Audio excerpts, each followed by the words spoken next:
Hey, Olive, Arlo, and Frank, Grandpa in the living room in Jack's Beach. We're going to dive into Numbers chapter 12 this evening. Some more malcontents are going to make Moses a miserable man. This time it's his brother and sister, Aaron and Miriam. Miriam is a popular name in Hebrew. The mother of Jesus, Mary, her name in Hebrew, her real name was Miriam. And so Mary Magdalene and the other Mary, they would all be Miriams. So let's see what they do.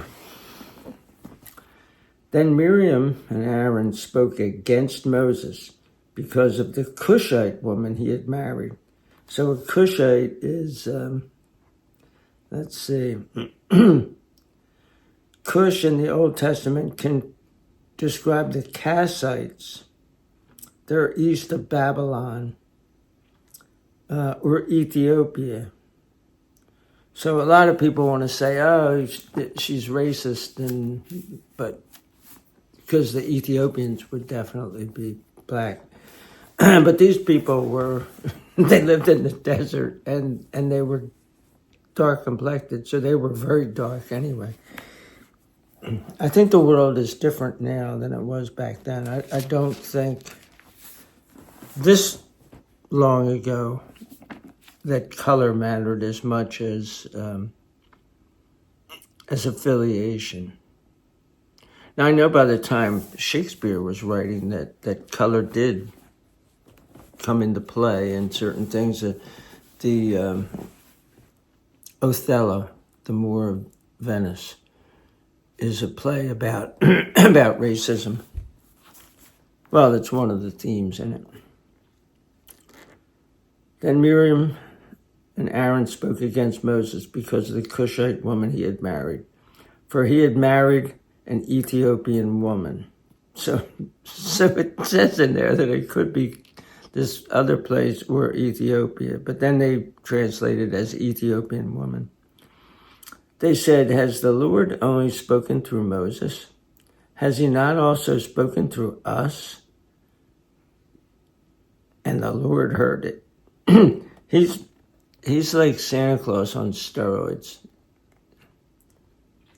Nothing gets past God.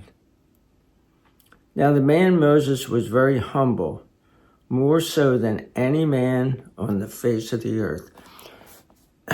Who wrote that sentence? Oh, good. If I put the Bible up like this, it lights my face. If I put it down like this, it goes away.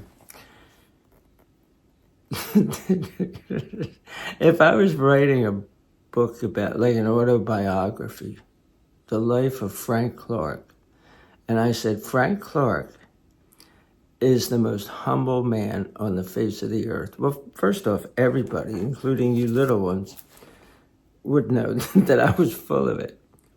But Moses wrote this. Now the man Moses was very humble, more so than any man on the face of the earth. One thing that's beautiful about the Bible is it doesn't sugarcoat the heroes. They're very flawed individuals.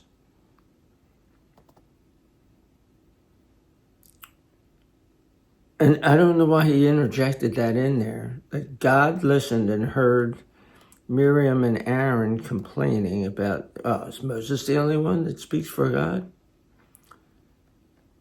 And then he writes in there, yeah, me, I'm very humble.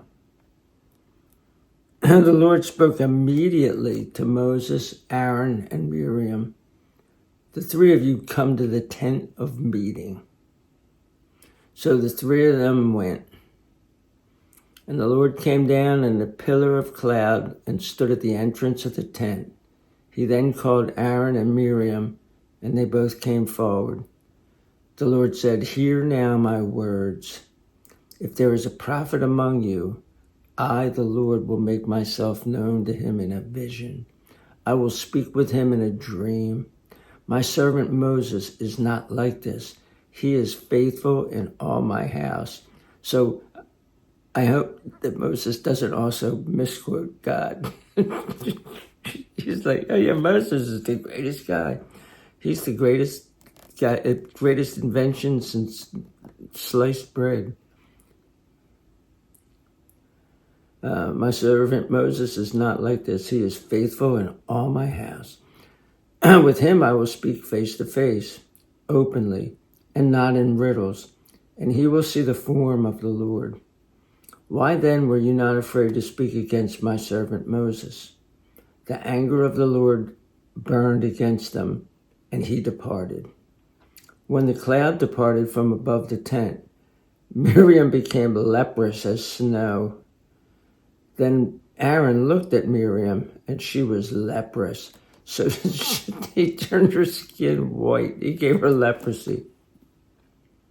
So Aaron said to Moses, "Oh, my Lord, please do not hold this sin against us, in which we have acted foolishly and have sinned.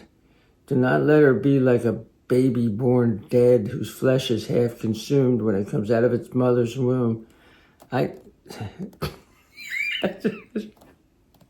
think Aaron's gone off the deep end.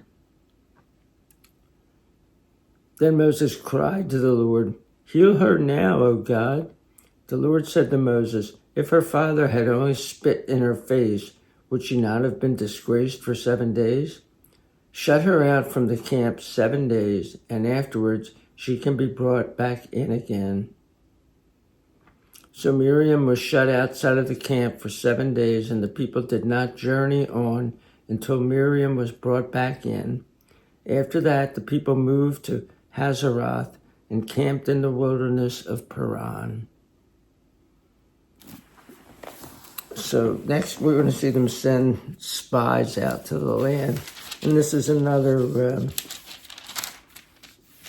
another clown car. They send a clown car into Israel to see what's going on in that land that we're going to go in that was promised to us.